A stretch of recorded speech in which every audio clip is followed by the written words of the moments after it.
Hello friends, सभी को good afternoon. कैसे हैं आप सब? मैं आशा करता हूं कि आप लोग स्वस्थ और मस्त होंगे और आपकी पढ़ाई बहुत ही बेहतर से चल रही होगी। और हम कल टेस्ट के लिए आप लोग को बोला था हमने, और टेस्ट संपन्न भी हुआ। और आज उसका आंसर की जो इतिहास का पहला चैप्टर है, ईट मनके और अस्थिया, जिसको हम लोग मुख्यतः हड़प्पा सभ्यता के नाम से जानते हैं, उसके बारे में हमने पढ़ा भी और उसको उसको हमने टेस्ट भी लिया। और बहुत सारे बच्चे इसमें अपीयर भी हुए और मैं आशा करता हूं कि आप लोगों का टेस्ट अच्छा गया होगा। और आज हम आंसर की के ऊपर बात करने वाले हैं, इसको थोड़ा सा डिस्कस कर लेते हैं। और आप लोग मिलाइएगा और मिला करके अपना कमेंट भी दीजिएगा जवाब में कि आपका कितना सही हो रहा है, ठीक ना। और सोमवार को हम इसका पुरस्कार वितरण की मतलब एक आयोजन किया गया है यहाँ पर। तो चलिए देर ना करते हुए क्लास को हम लोग स्टार्ट करते हैं और देखेंगे कि आपका कितना सही हो पा रहा है, ठीक ना। तो चलिए सबसे पहले हम लोग प्रश्न की ओर चलते हैं जो आपके टेस्ट में आए हुए थे। तो सबसे यहाँ पर पहला प्रश्न है, मेसोपोटामिया की सभ्यता किस देश में स्थित था। यानी हमने पढ़ाया है बहुत बार कि जो हड़प्पा जो सभ्यता है, हड़प्पा सभ्यता के समकालीन ही यानी उसी समय काल में विश्व के अन्य देशों में बहुत सारी सभ्यताएं उस समय विद्यमान थी। जैसे एक थी मिस्र की सभ्यता, जो अफ्रीका महाद्वीप में एक स्थित देश है। उसी देश में एक मिस्र की सभ्यता थी नील नदी के किनारे। और एक है मेसोपोटामिया की सभ्यता, दो इराक और ईरान के क्षेत्रों में पड़ती है, दजला फरात की नदियों के दोआब क्षेत्रों में, है कि नहीं। और एक हमारे भारत में सिंधु और उसकी सहायक नदियों के दोआब क्षेत्रों में सिंधु घाटी सभ्यता यानी हड़प्पा सभ्यता का विकास होता है। तो बहुत सारे बच्चे इसका जवाब सही दिए हैं, लेकिन बहुत सारे बच्चे इसमें कंफ्यूज हो गए थे कि ईरान होगा कि इराक होगा। तो जो बच्चा अच्छा से पढ़ा होगा वो बताएगा कि इसका राइट आंसर क्या हो जाएगा। ऑप्शन डी हो जाएगा। अब कैसे? क्योंकि ऑप्शन बी में भी है आंसर, यानी ईरान में भी सभ्यता है और इराक में भी है कि नहीं। तो थोड़ा सा हम इसको देख लेते हैं, एक्सप्लेन थोड़ा सा करेंगे। बहुत सारे बच्चे इसको नहीं देखे होंगे कि कुछ नए बच्चे आए हैं, हमसे जुड़े हैं। तो सबसे पहले देखते हैं कि मेसोपोटामिया की सभ्यता के साथ साथ हड़प्पा सभ्यता भी है, सिंधु घाटी सभ्यता भी है, उसको हम थोड़ा सा बताने का प्रयास करेंगे। देख लेते हैं, पहले हम लोग हेडिंग डालेंगे,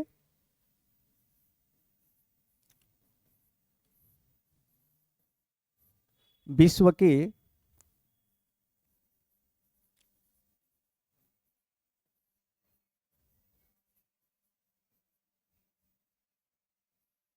प्रमुख सभ्यताएं, यानी विश्व की कौन प्रमुख प्रमुख सभ्यता है, यानी हड़प्पा सभ्यता के समकालीन ही, इसको थोड़ा सा हम लोग देखने का प्रयास करेंगे। तो सबसे पहले हम थोड़ा सा वर्ल्ड का मैप बनाएंगे, तब जा करके आपको अच्छे से समझ में यहाँ पर आएगा, है कि नहीं। पहले पूरे दुनिया में आपको मानचित्र के ज्ञान होना चाहिए, बिना मैप के आप इतिहास भी समझ नहीं सकते हैं, रटिएगा केवल। तो सबसे पहले हम यहाँ पर वर्ल्ड का मैप बनाते हैं, ठीक ना। और बहुत सारे बच्चे इसको जानते भी हैं, वर्ल्ड मैप देखे होंगे।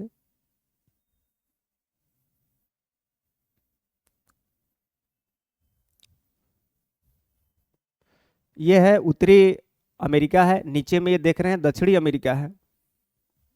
और यहाँ पर एक महाद्वीप पड़ता है जिसको बोला जाता है अफ्रीका, इसको बोला जाता है अफ्रीका। और अफ्रीका के जस्ट ऊपर में, यानी हम बोलेंगे उत्तर पूर्व के क्षेत्रों में, एक द्वीप है, प्रायद्वीप है, जिसको बोलते हैं अरब प्रायद्वीप। और यहाँ पर हमारा स्थित है प्यारा भारत यानी इंडिया। और इसके आगे दक्षिण पूर्व एशिया का क्षेत्र, है कि नहीं। और यहाँ पर है भूमध्य सागर, और ये है यूरोप का इलाका है, यूरोप का इलाका है। यहाँ पर है ग्रीनलैंड, है कि नहीं। यहाँ पर है मेडागास्कर। हालांकि मैं क्यों बता रहा हूँ, क्योंकि आपकी समझ होना चाहिए, वर्ल्ड मैप का थोड़ा बहुत ज्ञान होना जरूरी है। चलिए, यहाँ पर है श्रीलंका है, और यहाँ पर है इंडोनेशिया यानी जावा सुमात्रा द्वीप। यहाँ पर है जापान है छोटे छोटे द्वीपों में, और यहाँ पर है फिलीपींस है, और यहाँ पर है ऑस्ट्रेलिया। क्या है? यहाँ पर है ऑस्ट्रेलिया है, और यहाँ पर है न्यूजीलैंड। लेकिन हमको पूरे मैप से मतलब है नहीं, लेकिन मैं आपको दिखाना चाह रहा हूँ कि हम लोग वर्ल्ड में कहाँ स्थित है, यानी भारत कहाँ स्थित है, और ये अन्य सभ्यताएं जो थी कहाँ कहाँ स्थित थी, है कि नहीं। तो आप लोग देखेंगे कि वर्ल्ड की जितनी सभ्यताएं थी, यानी जितनी भी वर्ल्ड के यानी विश्व की जितनी भी सभ्यताएं, यानी जितनी भी सभ्यता है, जितनी सभ्यता है वो कहाँ विकास की है, तो नदियों के क्षेत्र में। यानी विश्व की जितनी भी सभ्यता है, सभ्यता कोई भी सभ्यता है, वो कहाँ निवास की, नदी के क्षेत्र में, यानी नदी के क्षेत्र में ही इसका विकास होता है। क्यों हुआ, क्योंकि नदी के क्षेत्रों में क्या हो गया, उपजाऊ भूमि मिल गई, और उपजाऊ भूमि होने के कारण कृषि अत्यधिक मात्रा में हो गई, और अत्यधिक मात्रा में कृषि होने के कारण यानी इसके परिणाम स्वरूप वहाँ से क्या प्राप्त हो गए, भोजन प्लस कुछ इनकम प्राप्त हो गए। और जहाँ पर भोजन और इनकम की व्यवस्था होती है वहीं पर क्या निवास करती है, जनसंख्या। वहीं पर क्या निवास करती है, जनसंख्या। और जनसंख्या को मिलाकर के ही किसका निर्माण होता है, किसी सभ्यता का निर्माण होता है कि नहीं। ये आपको याद होना चाहिए कि सभ्यता का विकास होने के लिए क्या क्या जरूरी है कि नहीं। पहले तो ये जरूरी है, हमको जानना आवश्यक हो जाता है। तो चलिए हम देखते हैं कि कौन कौन सभ्यता है। तो ये हमारा भारत है, और भारत के हमने बताया है कि जो भारत का ये क्षेत्र है, ये वाला, हालांकि थोड़ा सा नीचे हम इसको नहीं बनाएंगे, चलिए व्हाइट पेन का हम यूज करते हैं। ये वाला क्षेत्र देख रहे हैं, ये वाला। तो ये मुख्यतः जो क्षेत्र है इसको हम क्या बोलते हैं, सिंधु घाटी सभ्यता, या इसी का नाम हमने क्या बताया था आपको, इसको बताया था हमने क्या, हड़प्पा सभ्यता या सिंधु घाटी सभ्यता। हालांकि इसका नाम बहुत सारा है, नगरीय सभ्यता भी इसको हम बोलते हैं। सिंधु घाटी ये सभ्यता है कि नहीं। और इसका विकास किन नदियों के क्षेत्रों में हुआ है, क्योंकि हमने अभी बताया है कि कोई भी सभ्यता कहाँ बसी है, नदियों के क्षेत्र में बसी है कि नहीं। तो इसका विकास हुआ है सिंधु और इसकी सहायक नदी के क्षेत्र में,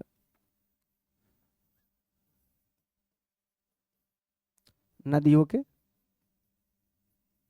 क्षेत्र में। हमने ऑफलाइन इसको पढ़ाया अच्छे से, और मैं कोशिश करूंगा कि इसका फुली लेक्चर एक तरीके से बेस्ट वे में, कंसेप्ट वे में हम आपको यूट्यूब पर भी अपलोड करें, है कि नहीं।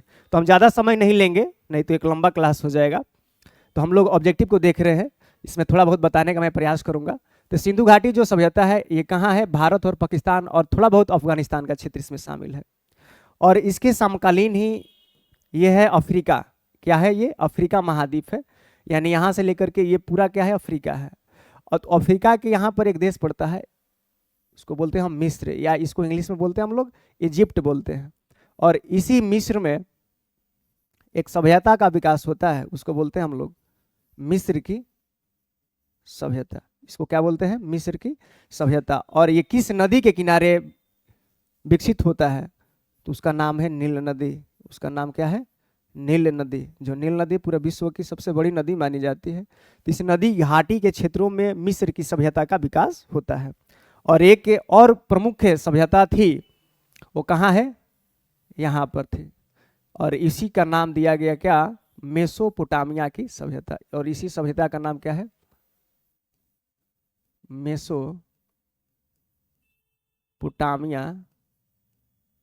मेसोपोटामिया की सभ्यता। और जो मेसोपोटामिया की ये सभ्यता है ईरान और इराक के क्षेत्रों में पड़ती है। और किन नदियों के द्वारा इसका निर्माण किया जाता है, तो एक है दजला और दूसरी है फरात। आप लोग इसको मैप से देखिएगा तो यहाँ पर एक दजला नदी है और इधर से मिलती है फरात। और इन दोनों नदियों के द्वारा एक दोआब क्षेत्र का निर्माण किया जाता है। और दोआब क्षेत्र क्या कहलाता है, दो नदियों के बीच की भूमि कही जाती है। और दो नदियों के बीच की भूमि हमेशा क्या होती है, उपजाऊ होती है, फर्टाइल लैंड होता है, जहाँ से कृषि अधिक मात्रा में होती है। तो इसी दो नदियों के दोआब क्षेत्र में, यानी उपजाऊ क्षेत्र में, मेसोपोटामिया की जो सिविलाइजेशन है इसका विकास होता है। तो यहाँ से आप लोग समझ गए होंगे।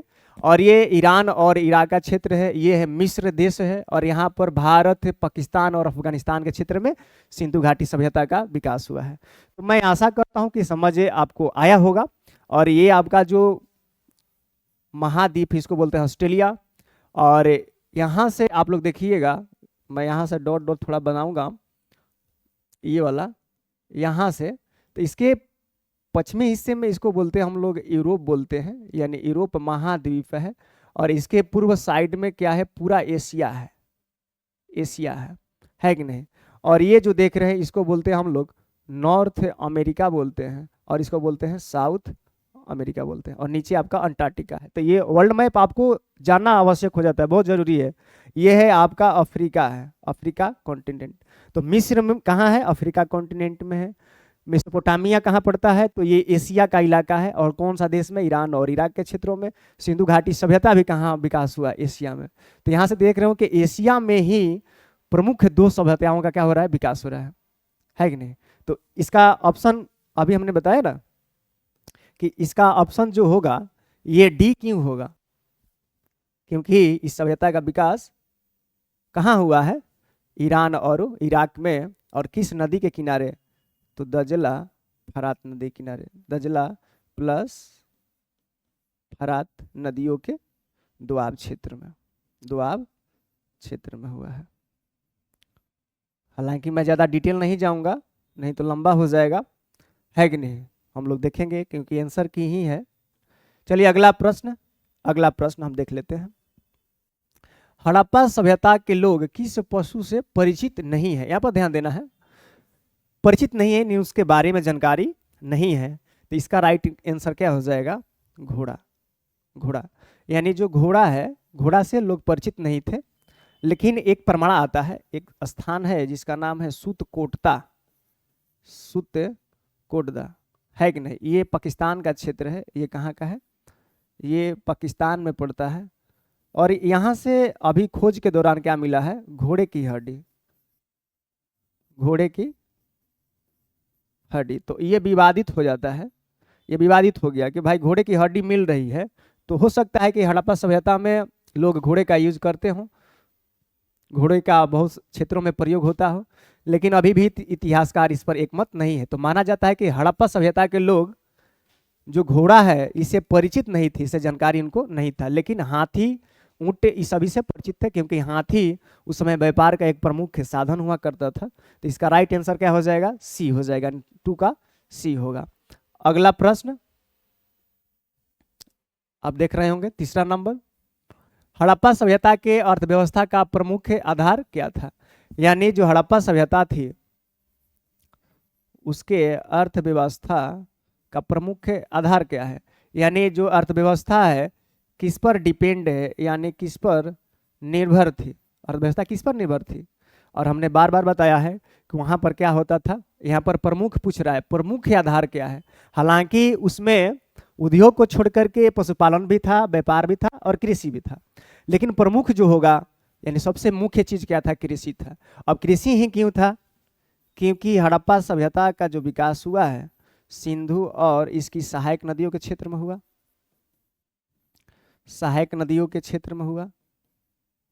और सहायक नदियों के क्षेत्र में होने के परिणाम स्वरूप क्या हुआ कि इस क्षेत्र में क्या बन गए, दोआब क्षेत्र बन गए, अधिक दोआब क्षेत्र क्या हो गए, अधिक हो गए।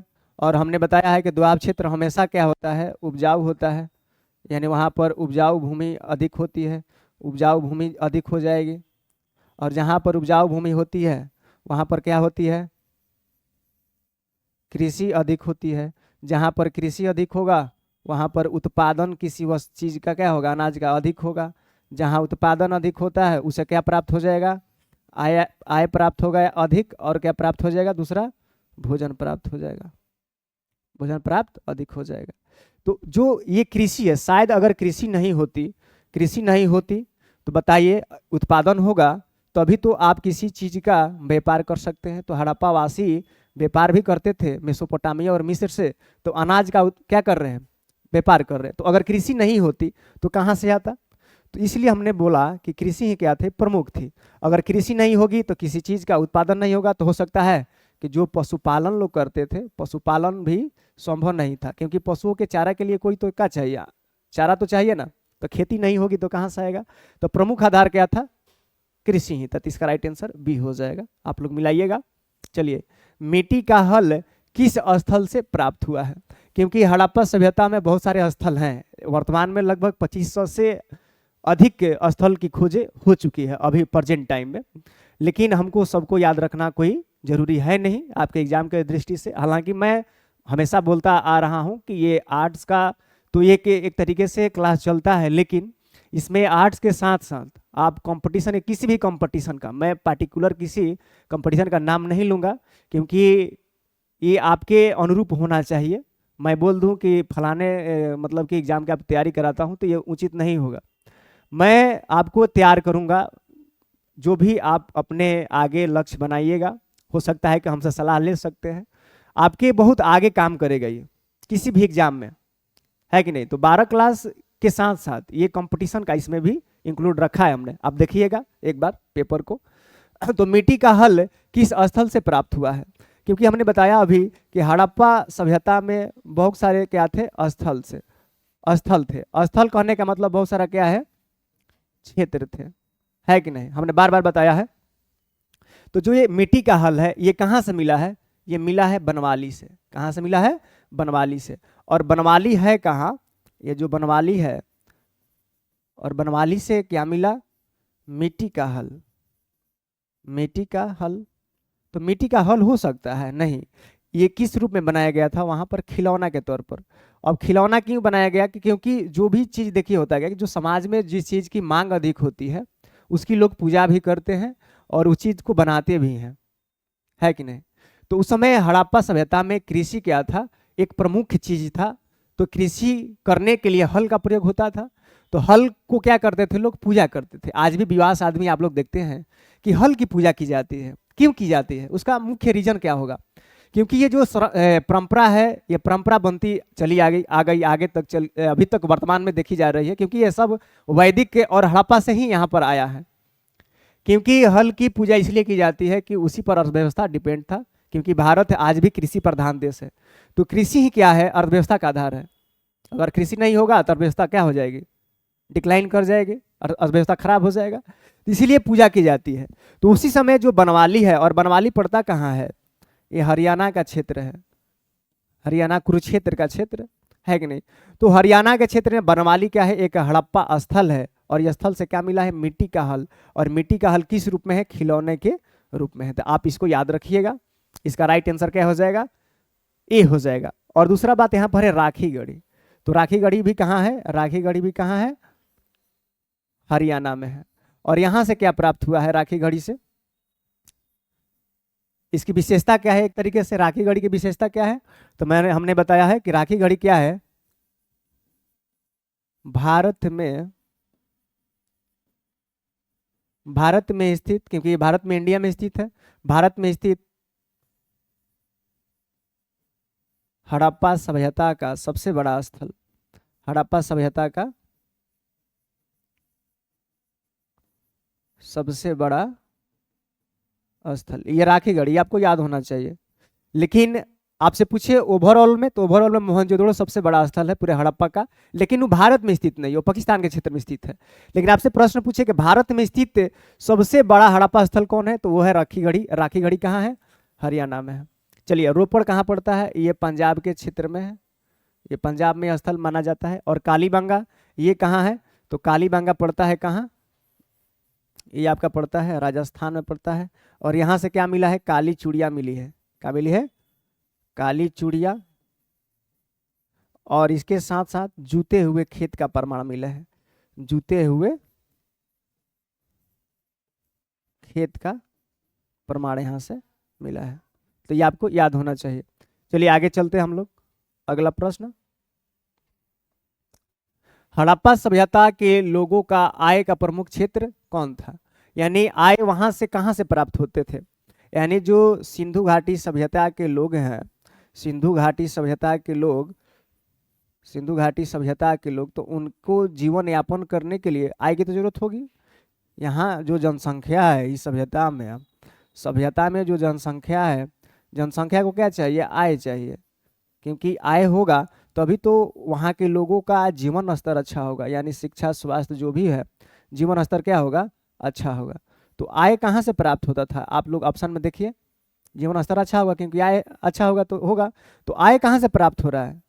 तो ऑप्शन में दिया है कृषि, व्यापार, पशुपालन या इनमें से सभी। तो इसका राइट आंसर क्या हो जाएगा? इनमें से सभी। क्यों? क्योंकि वहां पर कृषि भी होता था, है कि नहीं, प्लस व्यापार भी होता था मिस्र और मेसोपोटामिया से। इसके साथ क्या होता था? पशुपालन भी होते थे। तो हड़प्पा वासी आय अपना कहाँ से प्राप्त कर रहे हैं? कृषि से भी, व्यापार से भी, पशुपालन से। तो ये आय के स्रोत इनमें से सभी हो जाएंगे। इसका ऑप्शन डी आंसर सही हो जाएगा। अगला प्रश्न, हड़प्पा वासी किस वस्त्र को धारण करते थे? है कि नहीं? किस वस्त्र को धारण करते थे? तो इसका राइट आंसर हो जाएगा ए और बी, यानी सूती और ऊनी। ऐसा क्यों था कि दोनों वस्त्र धारण करते थे? तो थोड़ा सा इसको हम लोग देखते हैं क्यों इस ऐसा था। तो हमने बताया है कि जो हड़प्पा सभ्यता का विस्तार था, हड़प्पा सभ्यता का विस्तार था, हम आगे मैप बनाकर बताएंगे आपको। तो जो विस्तार था हमने बताया है,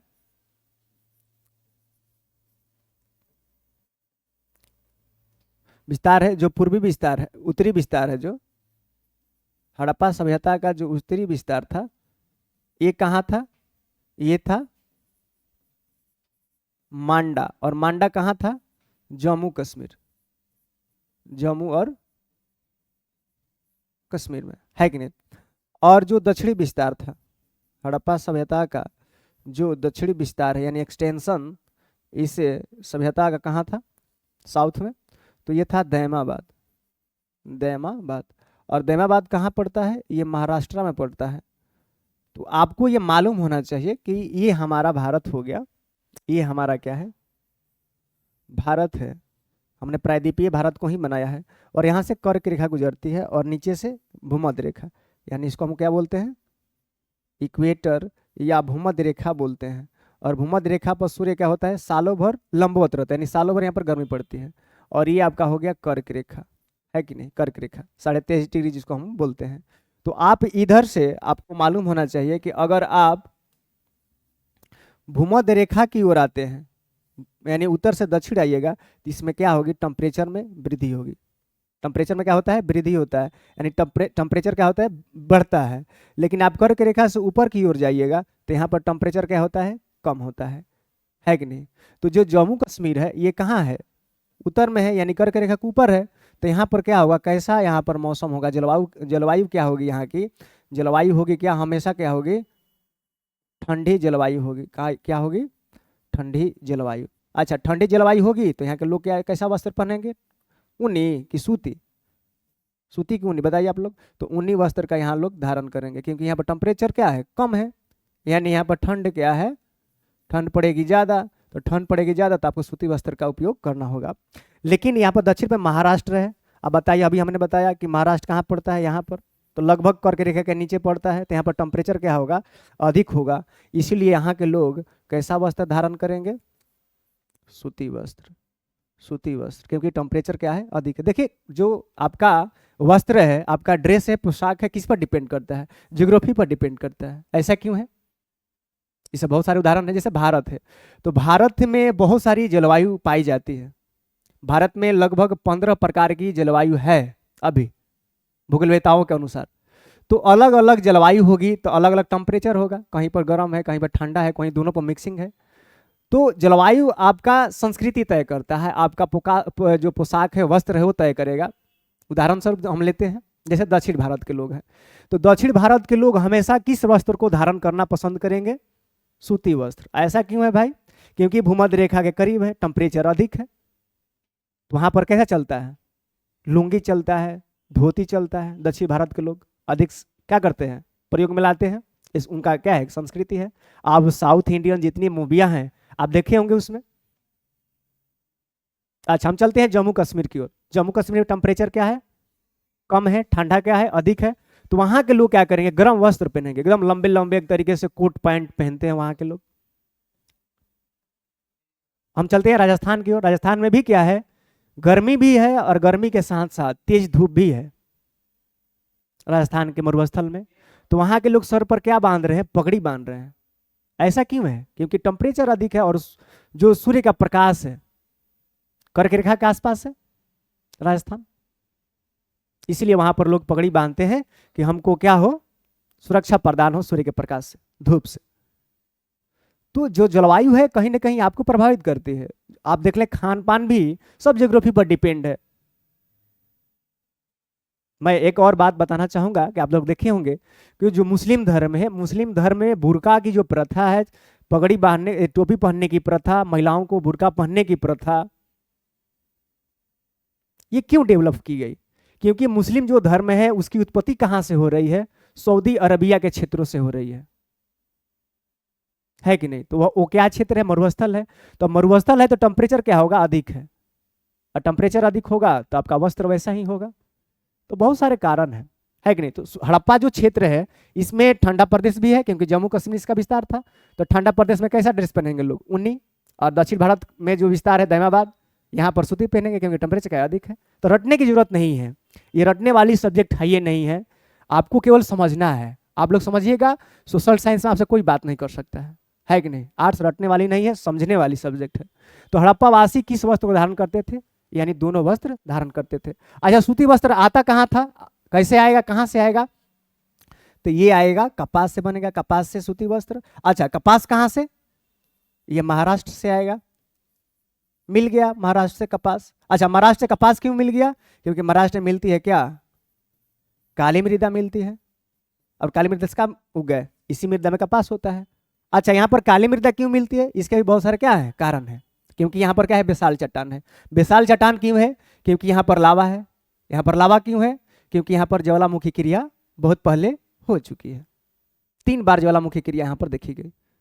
इसीलिए जो महाराष्ट्र का क्षेत्र है वहां पर एक पठार भी है जिसको बोलते हैं हम लोग ढक्कन ट्रैप बोलते हैं, ढक्कन का पठार। हालांकि महाराष्ट्र में ही सीमित न रह के अन्य राज्यों में इसका विस्तार है। तो चलिए आगे चलते हैं हम लोग। इसका राइट आंसर आप लोग देखे होंगे। चलिए, हड़प्पा किस नदी के किनारे स्थित है? ये तो बहुत लोग जानते हैं कि हड़प्पा किस नदी के किनारे स्थित है, लेकिन बहुत सारे बच्चे इसको गलत किए होंगे, क्योंकि वो जानते होंगे कि भैया क्या दिए हैं क्वेश्चन में, हड़प्पा सभ्यता दिए होंगे। यहाँ पर बाबू हड़प्पा सभ्यता का बात नहीं पूछ रहा है। अगर हड़प्पा सभ्यता का बात होता, ये तो सारी नदियां क्या थी इसमें शामिल थी, लेकिन हमने केवल हड़प्पा जो स्थल उसके बारे में पूछा है। हड़प्पा सभ्यता न पूछ करके जो हड़प्पा है उसके बारे में पूछे हैं। तो हड़प्पा जो है वो कहाँ था? हड़प्पा हमने मैप से आपको बताया है कि हड़प्पा कहाँ है। ये पाकिस्तान के क्षेत्र में था, पाकिस्तान के क्षेत्र में है। और किस नदी के किनारे है? तो इसका नाम है रावी नदी। रावी नदी है कि नहीं? और हड़प्पा की खोज किसने की है? 1921 में। ये तो बहुत लोग जानता है, केवल जो नाम सुना है हड़प्पा का वो भी जानता है। 1921 में किया गया है। किनके द्वारा? तो दयाराम साहनी जी के द्वारा, है कि नहीं? तो ये आपको याद होना चाहिए कि जो हड़प्पा है वो किस नदी के किनारे है? तो रावी नदी के किनारे स्थित है। चलिए अगला क्वेश्चन, हड़प्पा सभ्यता के विकास में किस नदी का योगदान है? देखिए यहाँ पर सभ्यता पूछ दिया, सभ्यता, इसके विकास में किस नदी का योगदान है? तो इसमें सभी नदियों का योगदान है। ऐसा क्यों है? ऐसा इसलिए कि ये हमारा हो गया भारत। ये क्या है? ये भारत हो गया। हम पूरा भारत नहीं बना रहे हैं, हमको पूरा से मतलब है भी नहीं। चलिए यहाँ पर, यहाँ से निकलती है सिंधु नदी, और सिंधु नदी कहाँ गिरती है? आकर के अरब सागर में गिरती है। यहाँ पर अरब सागर में अपना जल गिराती है। और इस नदी के निकलने के क्रम में से बहुत सारी नदियाँ मिलती है। जैसे यहाँ पर ऐसे झेलम है, झेलम है, और इसकी प्रमुख नदी एक है चिनाब, इसमें मिल जाती है आपकी रावी, यहाँ पर ब्यास, और यहाँ पर सतलज। तो यहाँ पर बहुत सारे क्या बन जाते हैं? दोआब क्षेत्र बन जाते हैं। बहुत सारे क्या बन गए? दोआब क्षेत्र। हमने बताया बार बार कि दो नदियों के बीच के क्षेत्र को क्या बोलते हैं? दोआब। और ये दोआब क्षेत्र में क्या हो जाएगा? कृषि हो जाएगा। दोआब क्षेत्र में क्या हो जाएगा? कृषि। और कृषि जहाँ होता है वहीं पर जनसंख्या बसती है, क्योंकि वहाँ से आय और भोजन प्राप्त हो जाता है। तो इसके विकास में सभी नदियों का योगदान है। तो इसका राइट आंसर हो जाएगा डी हो जाएगा। अगला, सिंधु घाटी सभ्यता का समाज कैसा था? सिंधु घाटी सभ्यता का समाज कैसा है? तो ये क्या है? मातृ सत्तात्मक है। कैसा है? मातृ सत्तात्मक, यानी कैसा था? मातृ सत्तात्मक समाज था। मातृसत्तात्मक समाज। और इतिहासकारों ने इसे क्यों बोला है मातृसत्तात्मक? क्योंकि जो हड़प्पा स्थल है, जो हड़प्पा स्थल है पाकिस्तान के क्षेत्र में, वहां से क्या मिली है? एक उर्वरता की देवी मिली है, एक मूर्ति हम बोल सकते हैं, जिसके गर्भ से पौधा निकला हुआ है। तो ऐसा माना जाता था कि महिलाओं की एक मूर्ति भी बनाई जाती थी, है कि नहीं? और समाज में भेदभाव नहीं था, यानी स्त्री प्लस पुरुष क्या थे? एक समान थे, सभी को समान अधिकार थे। क्यों थे? क्योंकि सभी क्या थे? आत्मनिर्भर थे। सभी लोग क्या थे? आत्मनिर्भर थे, है कि नहीं? ये कारण है। तो ये समाज कैसा है? मातृसत्तात्मक है, यानी पुरुष प्रधान नहीं है, ये महिला प्रधान है। हड़प्पा सभ्यता की कौन सी लिपि थी? क्या खरोष्ठी है, ब्राह्मी है, अरमाइक है, चित्रात्मक है? तो इसका राइट आंसर हो जाएगा चित्रात्मक। यानी जो हड़प्पा सभ्यता है इसको रखा जाता है आधे ऐतिहासिक काल में। अच्छा, आधे ऐतिहासिक काल कहने का मतलब क्या है? कि इस काल में लिपि तो मिली है, यानी लिखित प्रमाण या अवशेष तो मिले हैं, लेकिन इस लिखित प्रमाण को आज तक पढ़ा नहीं जा सका है कि नहीं? तो यहाँ पर लिपि विद्वान थी, यानी कैसी थी? चित्रात्मक, लेकिन इस लिपि को आज तक हम पढ़ नहीं सके हैं। इसीलिए इसके बारे में उतना डिटेल में जानकारी किसी को नहीं। अनुमान के आधार पर हड़प्पा के जो भी जानकारी हमको प्राप्त हुई है, कहीं से अवशेष मिलकर अनुमान के आधार पर प्राप्त की गई है।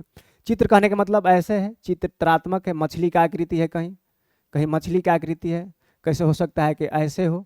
तो चित्र के भांति यहाँ पर लिपि है। जैसे हम लोग का हिंदी का जो है लिपि है, क्या है? देवनागरी है। तो हम लोग तो इसको जान लेते हैं, लेकिन इसको अभी पढ़ा नहीं जा सका है।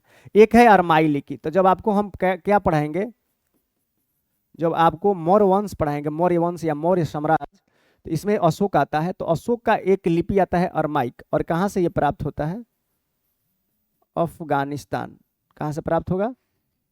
अफगानिस्तान के क्षेत्रों से ये प्राप्त होता है। एक होती है ब्राह्मी। ब्राह्मी लिपि कैसे लिखी जाती है? ऐसे लिखी जाती है। ये हमेशा बाएं से दाएं लिखी जाती है। कैसे लिखी जाएगी? तो बाएं से दाएं लिखी, इधर से इधर लिखी जाती है ऐसे। और इसका जस्ट उल्टा कौन होता है? खरोष्ठी। यानी कैसे लिखी जाती है? ये यहाँ से, यानी दाहिने से बाएं की ओर लिखी जाती है। तो ये है, हम आगे बताएंगे, इस पर बातें करेंगे हम, ब्राह्मी और खरोष्ठी और माइक पर। लेकिन आपको याद होना चाहिए, इसका राइट आंसर क्या हो जाएगा? डी हो जाएगा। अगला, मिस्र की सभ्यता किस महादेश में है? देखिए, अभी हमने बताया ना, मिस्र की सभ्यता ये अफ्रीका में है। और अफ्रीका में कौन सी नदी है? यहाँ से निकलती है एक नील नदी। यहाँ पर एक झील है जिसको हम बोलते हैं विक्टोरिया झील, इसको बोलते हैं हम विक्टोरिया लेक। और विक्टोरिया लेक से एक नदी निकलती है यहाँ। हालांकि इसमें एक और नदी निकलती है, एक यहाँ से व्हाइट नील और ब्लू नील, दोनों नदी मिलती है, तब इसका नाम यहाँ पर नील नदी रखा जाता है। और नील नदी जाकर के गिरती कहाँ है? अपना जल कहाँ गिराती है? तो यहाँ पर है भूमध्य सागर। कहाँ गिराती है? यहाँ पर है भूमध्य सागर, यानी मेडिटेरियन सी। यहाँ है भूमध्य सागर। तो ये अपना भूमध्य सागर में जल गिराती है। और यहाँ पर कोई भी नदी अगर लास्ट स्टेज उसका होता है जहाँ जल गिराती है, उससे पहले क्या बनाती है? द्वाब क्षेत्र बनाती है। सॉरी, द्वाब क्षेत्र नहीं, यहाँ पर मतलब कि एक तरीके से डेल्टा का क्षेत्र बनाती है। और इस डेल्टा क्षेत्र में क्या होता है? हमेशा उपजाऊ मृदा प्राप्त हो जाती है। और वहाँ पर क्या हो जाएगी? कृषि हो जाएगी। तो ये देख रहे हैं, तो यही जो ये है, ये देश है, इसी को नाम हम क्या देते हैं? मिस्र। तो मिस्र की सभ्यता कहाँ है? मिस्र देश में है। और ये जो कॉन्टिनेंट आप देख रहे हैं, इसको हम क्या बोलते हैं? अफ्रीका बोलते हैं, अफ्रीका। तो मिस्र को नील नदी का देन भी कहा जाता है, क्योंकि नील नदी नहीं होती तो शायद वहाँ पर कृषि और जनसंख्या नहीं निवास करती, यानी नील नदी के चलते ही सब वहाँ पर हो रहा है। चलिए, स्वास्तिक चिन्ह किस स्थान से प्राप्त हुआ है? तो इसका राइट आंसर क्या हो जाएगा? हड़प्पा। आप लोग देखते हैं स्वास्तिक चिन्ह, तो आप लोग सभी लोग देखे होंगे।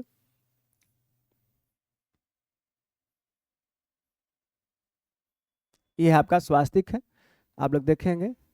ये आपका क्या है? ये आपका स्वास्तिक है, इसको स्वास्तिक हम लोग बोलते हैं। यही है स्वास्तिक। तो आज भी अगर प्रेजेंट टाइम में आया है, इसका यूज होता है पूजा वगैरह में, तो ये कहाँ से मिला है? ये पहली बार कहाँ मिला है? हड़प्पा में, यानी हड़प्पा जो स्थल है पाकिस्तान के क्षेत्र में, वहाँ पर मिला है। तो अनुमान लगाया गया वहाँ से कि यहाँ पर पूजा वगैरह होता होगा। अच्छा, यहाँ पर हम अन्य बात कर लेते हैं थोड़ा सा। यहाँ पर प्रमुख प्रमुख है, जैसे लोथल है, तो लोथल कहाँ है? ये गुजरात में पड़ता है। अच्छा, यहाँ से क्या क्या प्राप्त हुआ है? तो यहाँ से प्राप्त हुआ है धान की भूसी, उसके साथ यहाँ पर मिला है कंपास, और क्या मिला है? बंदरगाह मिला है। तो इतिहासकारों ने यहाँ से अनुमान लगाया कि यहाँ पर बंदरगाह क्यों हुआ है, क्योंकि हो सकता है कि यहाँ से व्यापार होता होगा। तो ये मान लीजिए भारत है, और भारत के किनारे किनारे क्या है?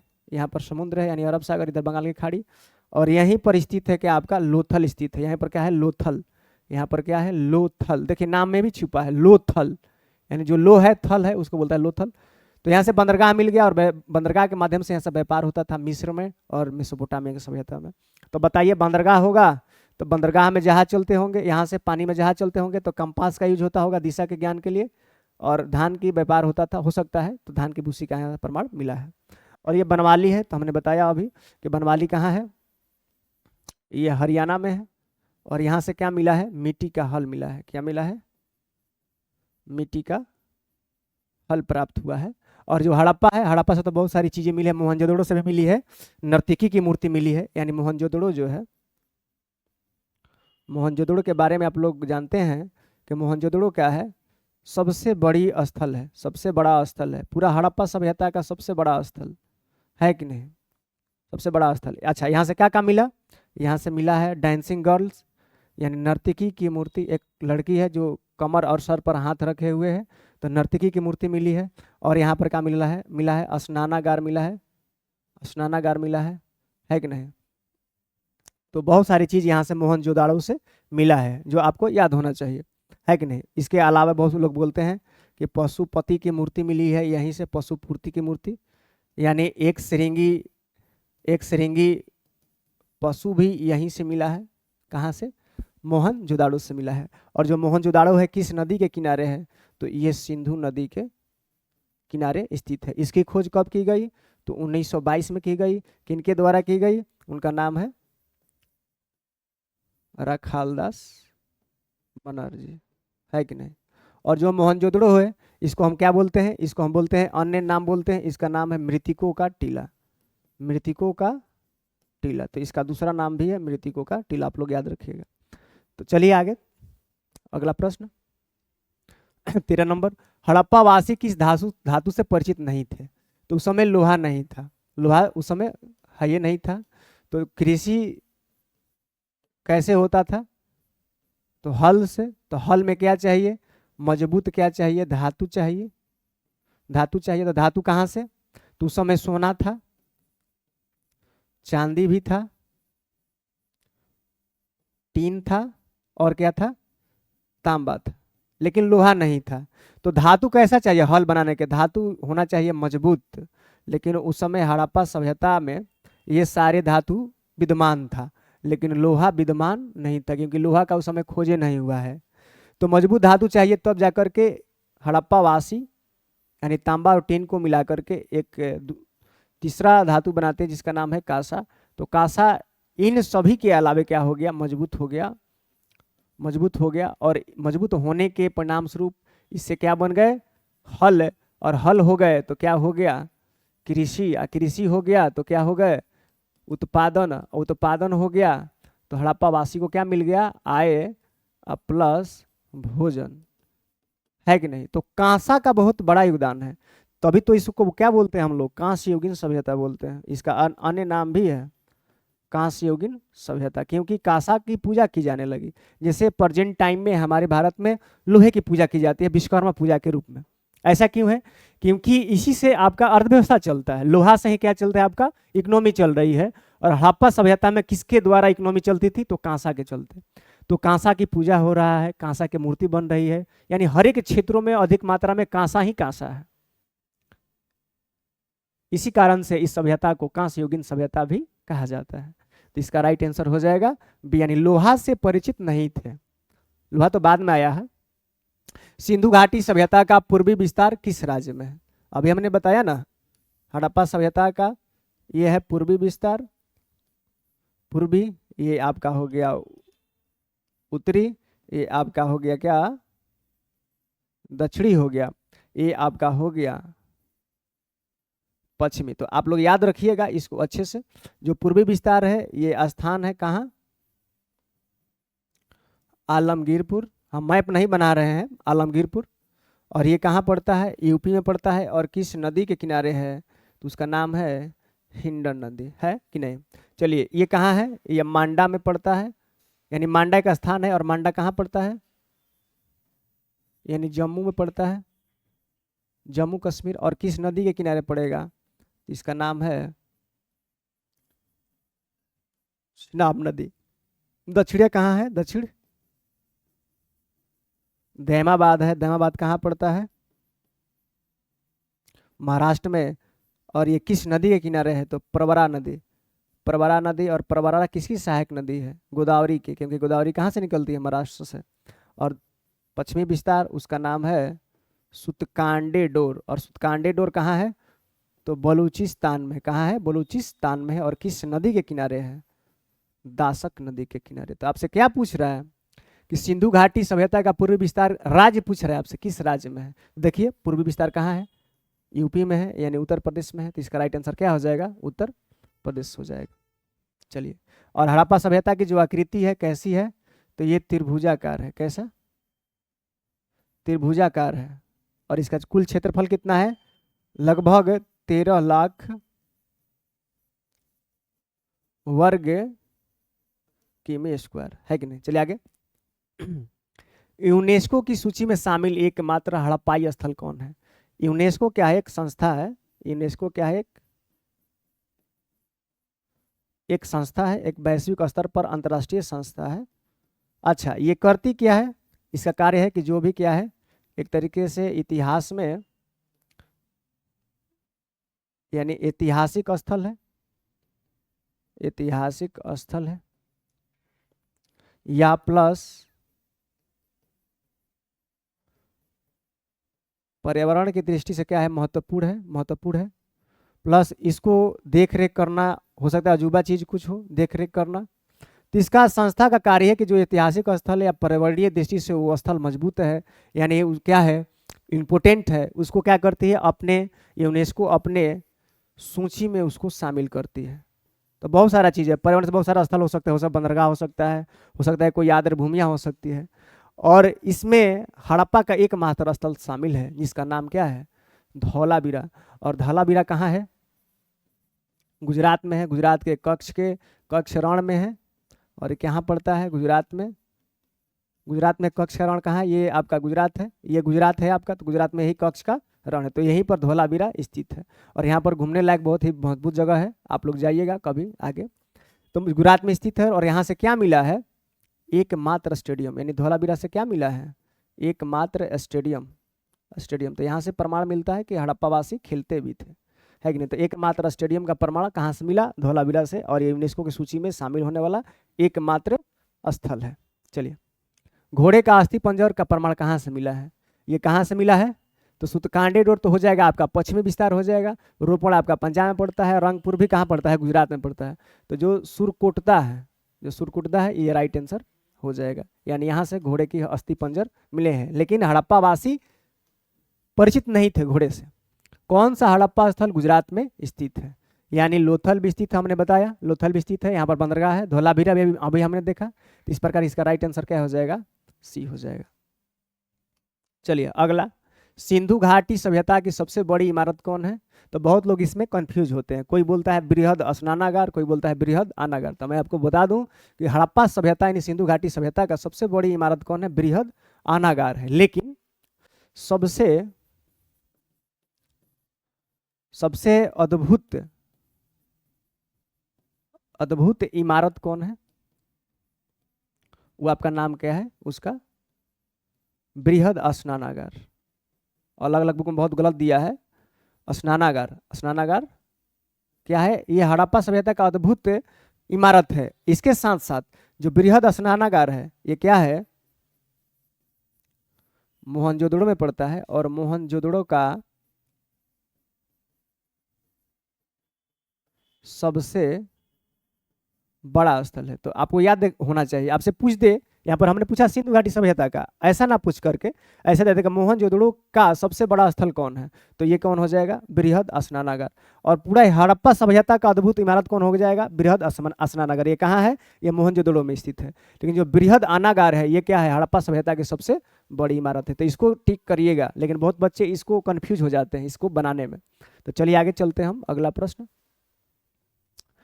जनहुदड़ो से क्या प्राप्त हुआ है, तो सभी लोग बताए होंगे, इसका राइट आंसर हो जाएगा डी, इनमें से सभी। यानी यहां से क्या प्राप्त हुआ है, श्रृंगार की सामग्री।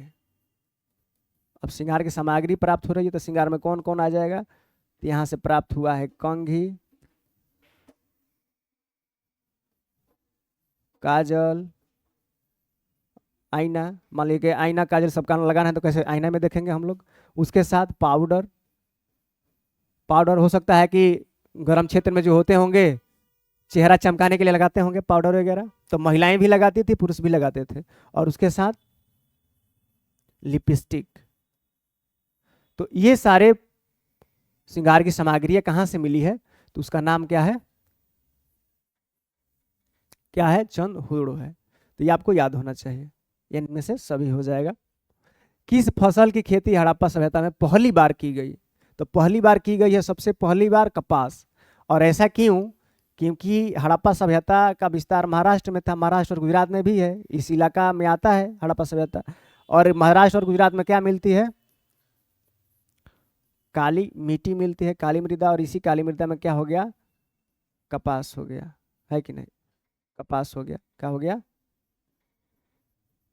कपास की खेती हो जाती है। इसके अलावा लेकिन जौ, गेहूं और तरबूज की खेती भी होती है। तो सबसे प्रमुख फसल कौन थी, हड़प्पा सभ्यता की सबसे प्रमुख फसल कौन आपसे पूछे तो आपको बताना होगा क्या था, जौ था, है कि नहीं, जौ। अच्छा जौ ही क्यों था, क्योंकि ये कहाँ होता था, राजस्थान में होता था। अच्छा राजस्थान में क्यों होता था, क्योंकि राजस्थान में क्या है, मरुस्थल है, यानी थार मरुस्थल है। अच्छा थार मरुस्थल में क्यों होता था, क्योंकि यहाँ पर क्या है, बालू है, प्लस यहाँ पर क्या है, जल की कमी है। तो वैसा ही पौधा उगाया जाएगा जिसमें क्या हो, जल की जरूरत कम हो, होता है कि नहीं। इसलिए जौ को खेती करने के लिए, जौ की खेती करने के लिए पानी की जरूरत कम पड़ती है।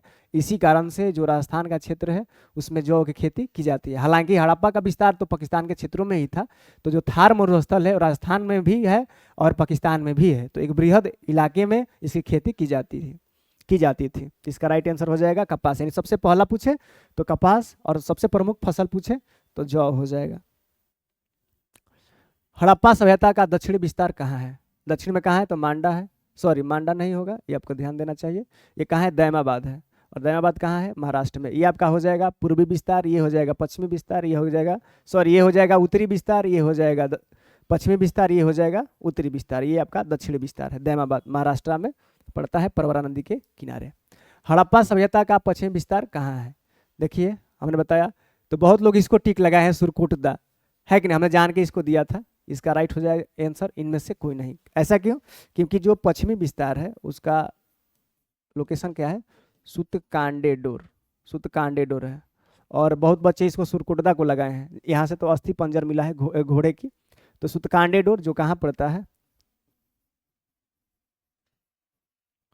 बलूचिस्तान में पड़ता है। और किस नदी के किनारे मिलता है, स्थित है, तो दासक नदी के किनारे स्थित। इस प्रकार इसका राइट आंसर डी हो जाएगा, इनमें से कोई नहीं हो जाएगा। हड़प्पा सभ्यता का आकृति कैसी है, तो हमने अभी बताया त्रिभुजाकार है, यानी त्रिभुजाकार है, त्रिभुजाकार है। इसका कुल क्षेत्रफल कितना है, 13 लाख है। ये आपको होना चाहिए, मालूम होना चाहिए। चलिए हड़प्पा सभ्यता का कुल क्षेत्रफल कितना है, अभी हमने बताया कि कुल क्षेत्रफल लगभग 13 लाख स्क्वायर किलोमीटर है। अगला अगला हम लोग देखते हैं, मृतकों का टीला किस स्थल को कहा जाता है। यह है मोहनजोदड़ो। और मोहनजोदड़ो के बारे में हमने बताया, बार बार बताया है, क्या क्या मिला। 1922 में खोज की जाती है रखालदास बनर्जी के द्वारा, सिंधु नदी के किनारे है। यहाँ से नर्तकी की मूर्ति, बृहद स्नानागार, ये सभी चीज़ें यहाँ से प्राप्त हुई है। हड़प्पा सभ्यता का समय का निर्धारण किस पद्धति के द्वारा किया गया था, किस पद्धति के द्वारा, तो यह है कार्बन 14, है कि नहीं। अभी हमने बताया कि हड़प्पा सभ्यता का जो हमने आगे भी बात करेंगे कि ये इतने से इतने समय काल के बीच माना जाता है, यानी 2500 ईसा पूर्व से 1500 ईसा पूर्व के बीच। लेकिन इतिहासकार इस पर क्या है, सहमत नहीं है, सहमत नहीं है। तो अलग अलग समय काल का निर्धारण बताया जा रहा है। अभी एनसीईआरटी भी इसको नहीं मानती है, लेकिन बहुत सारे अलग बुक में अलग अलग दिया गया, लेकिन मेरा अनुसार इसको मानिएगा, आप लोग इसको याद रखिएगा। और ये समय काल कैसे निर्धारण हुआ, तो एक टेक्निक होता है, उसका नाम है कार्बन डेटिंग, कार्बन डेटिंग पद्धति, यानी कार्बन डेटिंग टेक्निक होता है। इसमें एक कार्बन का अपरूप यूज होता है जिसका नाम है कार्बन 14, है कि नहीं। तो किसी वस्तु में, क्योंकि आप लोग पढ़े होंगे केमिस्ट्री, तो आपको मालूम होना चाहिए कि विश्व में जितने यौगिक या वस्तुएं देख रहे हैं उसमें कहीं ना कहीं कार्बन है, यानी पूरे ब्रह्मांड में जो कार्बन की मात्रा है सबसे अधिक पाई जाती है। तो किसी वस्तु में, जैसे पेन है, पेन में भी क्या है, कार्बन है। तो अगर हमको इसका उम्र निकालना है, समय निकालना है, तो हम देखेंगे कि इसमें कितनी कार्बन की मात्रा नष्ट हुई है। तो कार्बन की मात्रा के आधार पर उसकी उम्र की गणना की जा सकती है। तो हड़प्पा काल में जो भी कुछ मिला है, अस्थि पंजर मिले हैं, खुदाई के दौरान कोई अवशेष प्राप्त हो गया, तो उसका उम्र निकाला गया। तो लगभग इसी टाइम पीरियड में आया है कि हड़प्पा सभ्यता आज से ईसा पूर्व में कितना, कहाँ से कहाँ तक था, तब 2500 ईसा पूर्व से 1500 ईसा पूर्व, यानी आज से कितना वर्ष पहले, तो लगभग 4500 वर्ष पहले की हम बात कर रहे हैं, नहीं पढ़ते हैं। तो इस टेक्निक से निकाला जाता है, जिसको बोलते हैं हम लोग कार्बन डेटिंग पद्धति। ये कार्बन की मात्रा नष्ट होने के आधार पर इसकी गणना की जाती है। चलिए आगे, लोथल से कौन सी सामग्री नहीं मिली है, क्योंकि लोहथल कहाँ है, लोथल आपका कहाँ मिलता है, ये लोथल है आपका गुजरात में। लोथल कहाँ है, गुजरात में पड़ता है, गुजरात में मिलेगा। और यहाँ से क्या क्या मिला है गुजरात में, अच्छा लोथल किस नदी के किनारे है, तो ये भी आपको याद होना चाहिए, ये आपका है भोगवा नदी है। अच्छा गुजरात में है, तो यहाँ से क्या क्या मिला, तो यहाँ से मिला है कंपास, क्योंकि यहाँ पर क्या था, बंदरगाह था। अच्छा बंदरगाह क्यों था, क्योंकि समुद्र के किनारे था। अच्छा कंपास बंदरगाह किस लिए किया जाता था, तो व्यापार के लिए। तो किसका व्यापार होता था, तो हो सकता है कि धान की भूसी का व्यापार होता हो, इसीलिए यहाँ से धान की भूसी मिली है। तो आपको तीन ही चीज याद रखना है, लोथल से बहुत सारी चीजें मिली है, तो आपको याद नहीं रखना है, आपको यही चीजें याद रखना होगा। तो इसका राइट आंसर क्या हो जाएगा कि यानी लोथल से कौन सी सामग्री नहीं मिली है, तो कंपास मिला है, बंदरगाह भी मिला है, धान की भूसी भी मिली है, लेकिन क्या ना मिला, पाउडर। अच्छा पाउडर कहाँ से मिला है, अभी हमने ये क्या हो गया, श्रृंगार का सामग्री हो गया। तो श्रृंगार में जो भी मिला है श्रृंगार की सामग्री कहाँ से मिला है, चंदहुड़ों से मिला है, चंदहुड़ों से मिला है। आगे अगला, हड़प्पा व सभ्यता को निम्न में से किस नामों से जाना जाता है, यानी हड़प्पा सभ्यता को निम्न में से किस नाम से जाना जाता है। सिंधु घाटी सभ्यता सही है। कांस्य युगीन सभ्यता, हमने बताया कि कांसा धातु अधिक मिला है, क्यों मिला है अभी हमने बातें की। अगर कुछ बच्चे नए होंगे तो मैं इसको अच्छे से डिटेल से पढ़ाने का प्रयास करूंगा, है कि नहीं, क्रम से आपको एक समझ डेवलप हो। रटने की समझ सब्जेक्ट नहीं है, मैं बार बार बोलता हूँ कि रटना नहीं है, आर्ट्स रटो नहीं समझो, हम लोग का स्लोगन भी है। तो कांस्य युगीन सभ्यता, इसका नाम है नगरीय सभ्यता, क्योंकि एक विकसित सभ्यता थी, क्योंकि आय यहाँ पर अधिक थी। आय क्यों अधिक थी, क्योंकि कृषि अधिक थी। तो इनमें से क्या हो जाएगा, अधिक सभी, यानी इसका नाम क्या है, नगरीय सभ्यता भी है, कांस्ययुगीन भी है, सिंधु घाटी सभ्यता भी है, और एक हड़प्पा सभ्यता भी है। यानी चार इसके प्रमुख नाम माने जाते हैं। हड़प्पा सभ्यता का सबसे बड़ा स्थल कौन है, तो सबसे बड़ा स्थल कौन हो जाएगा, मोहनजोदड़ो। तो मोहनजोदड़ो कहाँ है, पाकिस्तान में है, पाकिस्तान में स्थित है, तो इसलिए भारत में इसको नहीं माना जाता है। आपसे पूछे कि भारत में स्थित सबसे बड़ा हड़प्पा स्थल कौन है, तो राखीगढ़ी है। राखीगढ़ी कहाँ है, हरियाणा में है कि नहीं। मोहनजोदड़ो से क्या क्या मिला है, आपको यह भी याद होना चाहिए। तो नर्तकी की मूर्ति मिली है, पशुपति की मूर्ति मिली है, एक श्रृंगी पशु का यहाँ से मूर्ति मिला है, तो ये आपको याद होना चाहिए। और किस नदी के किनारे है, सिंधु नदी के किनारे है। कब खोजा गया, तो 1922 में खोजा गया। किन के द्वारा खोजा गया, तो रखालदास बनर्जी के द्वारा खोजा गया, है कि नहीं। तो मैं बार बार लिख नहीं रहा हूँ। और कालीबेंगा आप जानते हैं, ये राजस्थान में है। काली चूड़ी, जीते हुए खेत का प्रमाण, धौलावीरा गुजरात में, कक्ष के रण में, एकमात्र यूनेस्को के सूची में शामिल होने वाला स्थल, राखीगढ़ी हरियाणा में, भारत में स्थित सबसे बड़ा हड़प्पा स्थल। हड़प्पा सभ्यता के पतन का प्रमुख कारण क्या था, तो इसमें भूकंप के कारण भी माने जाते हैं, बाढ़ भी माने जाते हैं, और जलवायु परिवर्तन भी माना जाता है, आर्यों का आक्रमण भी माना जाता है। लेकिन आपसे क्या पूछा है, प्रमुख पूछ रहा है, सबसे कौन ज्यादा सुटेबल है, तो आर्यों का आक्रमण। अच्छा आर्यों के आक्रमण कहाँ से हुआ भारत में, ये हमारा हो गया भारत, ये आपका भारत है। चलिए आपका भारत हो गया। और यहीं पर क्या था, इसी क्षेत्र में क्या था, आपका हड़प्पा स्थल था, यानी हड़प्पा सभ्यता यहाँ पर स्थित थी। और इधर से किनका आक्रमण होता है, इधर से आक्रमण किनका होगा, तो आर्यों का। आर्य बाहरी के थे, हम आगे बात करेंगे कि आर्य कौन थे, कहाँ से आए, है कि नहीं। तो ये उत्तर पश्चिम क्षेत्र से इस पर आक्रमण किए और इसको नष्ट कर दिए। ऐसा क्यों है, क्योंकि हड़प्पा सभ्यता में लोहा जो धातु है नहीं था। अच्छा, लोहा का धातु नहीं था तो यहाँ के लोगों के पास मजबूत हथियार नहीं था, हथियार नहीं था, तो इनके पास लड़ने के लिए हथियार भी नहीं था। अच्छा, एक और कारण था क्यों ये हार गए हड़प्पा वासी, तो ये पहला कारण कि हड़प्पा जो सभ्यता है उसमें लोहा नहीं है, लोहा नहीं है तो जो हथियार है नहीं है, यानी हड़प्पा वासी के पास मजबूत हथियार उस समय नहीं था और आर्यों ने अचानक आक्रमण किया है। दूसरा कारण क्या है हड़प्पा सभ्यता के नष्ट होने में, यानी इसका कारण क्या है, मतलब प्रमुख कारण क्यों हार गए, तो ऐसा माना जाता है कि ये क्या थे, विकसित थे, विकसित थे। विकसित होने का मतलब ये है कि इनके पास परिपूर्ण या आय था, जिससे क्या थे, अपने जीवन में क्या थे, खुश थे, यानी जीवन स्तर इनका क्या था, अच्छा था। तो इनको युद्ध करना नहीं आता था, यानी लड़ना या युद्ध करना नहीं आता था। मान लीजिए कोई व्यक्ति विकसित है, वह सुखी है, तो दूसरे पर आक्रमण करना क्यों चाहेगा, तो इसीलिए युद्ध विद्या से क्या थे, अनजान थे हड़प्पा वासी, और इनके पास हथियार भी नहीं था क्योंकि युद्ध से अनभिज्ञ थे। और हथियार नहीं होने का दूसरा कारण ये भी है कि लोहा का खोज भी नहीं हुआ था। और इसी क्रम में आर्य उत्तर पश्चिमी क्षेत्र से आक्रमण करते हैं और इस पर अपना कब्जा स्थापित करते हैं। तो हालांकि कारण सब है, भूकंप भी माना जाता है, बहुत सारे इतिहासकार बताए कि भूकंप भी है, बाढ़ भी है, जलवायु परिवर्तन भी है, लेकिन सबसे सटीक माना जाता है आर्यों का आक्रमण। इस प्रकार इसका राइट आंसर हो जाएगा डी हो जाएगा।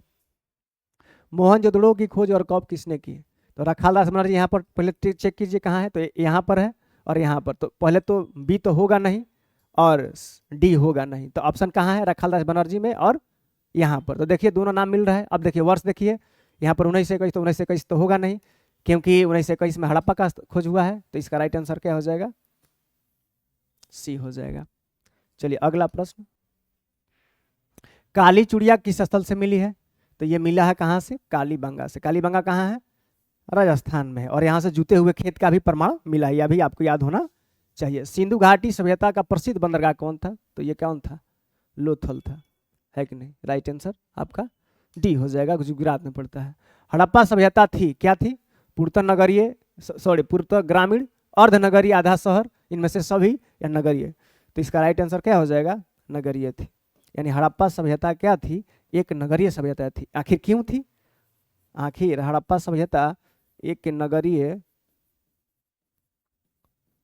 सभ्यता क्यों है, इसलिए है कि यहाँ के लोगों के पास आय क्या है, अधिक है, आय अधिक है, तभी जाकर क्या हुआ, शहर अधिक बना, शहर अधिक बना, तभी इसका नाम क्या दे दिया, नगरीय सभ्यता। अच्छा, आय अधिक क्यों है, क्योंकि यहाँ पर क्या होती थी, कृषि होती थी अधिक। अच्छा, कृषि क्यों अधिक होती थी यहाँ पर, क्योंकि यहाँ पर क्या था, क्या था, उपजाऊ, उपजाऊ भूमि थी। अच्छा, फिर यहाँ पर सवाल आता है कि उपजाऊ भूमि ही क्यों थी यहाँ पर, क्योंकि यहाँ पर क्या थे, बृहद स्तर पर दोआब क्षेत्र थे। अच्छा, दोआब क्षेत्र क्यों थे यहाँ पर अधिक, क्योंकि यहाँ पर क्या था, सिंधु और इसकी सहायक नदियां, जैसे सहायक नदियों में झेलम, चिनाब, रावी, ब्यास, सतलज, तो ये बहुत सारी नदियां हो गई, और सिंधु प्लस में प्रमुख नदी। तो इन दोनों के कारण से यहाँ पर क्या आ गए, अधिक मात्रा में दोआब क्षेत्र, यानी मृदा भी उपजाऊ मिल जा रही है और प्लस में इसके साथ जल भी प्राप्त हो जा रहा है। और जल कैसा मिलेगा, वर्ष भर या महीने भर, तो वर्ष भर। ऐसा क्यों है, वर्ष भर क्यों मिलेगा, क्योंकि इन नदियों के जल का स्रोत क्या है, ग्लेशियर है, और ग्लेशियर कहाँ मिलेगा, हिमालय में मिलेगा, और ग्लेशियर कभी समाप्त नहीं होगा क्योंकि हिमालय की ऊंचाई बढ़ रही है, यानी ग्लेशियर हमेशा मिलते रहेंगे।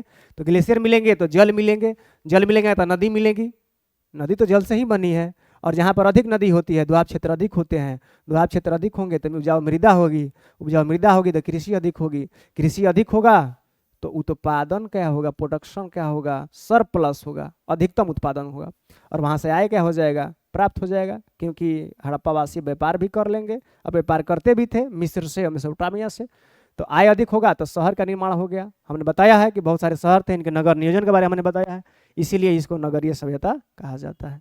तो ग्रामीण नहीं थी, अर्धनगरीय भी नहीं थी, और ये क्या थी, नगरीय सभ्यता थी। ये रटना नहीं है, कंसेप्ट है, हर एक वे में क्या है, कंसेप्ट में आपको समझना है और चीज़ों को दिमाग में सेट करना है और रिवीजन करते रहना है, याद हो जाएगा।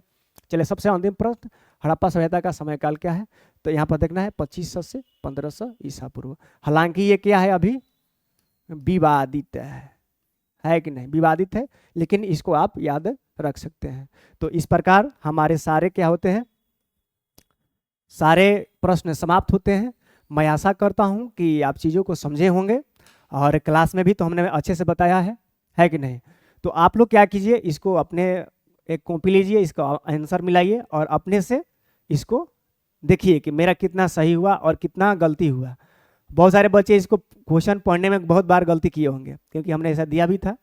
तो मैं कल आपको आज कॉपी चेक कर दूंगा, और कल आपको प्राइज के साथ साथ दिया जाएगा, आपका कॉपी भी दिया जाएगा जो आपका आंसर शीट है। तो तब तक के लिए मिलते हैं हम कल, और तब तक के लिए धन्यवाद, थैंक यू, धन्यवाद। और चैनल को सब्सक्राइब भी करिएगा और लाइक भी करिएगा, और अपना सुझाव भी दीजिएगा, है कि नहीं, कि आप किस टॉपिक पर वीडियो चाहते हैं। हालांकि हम हड़प्पा सभ्यता को हम पढ़ाएंगे, ठीक है, धन्यवाद।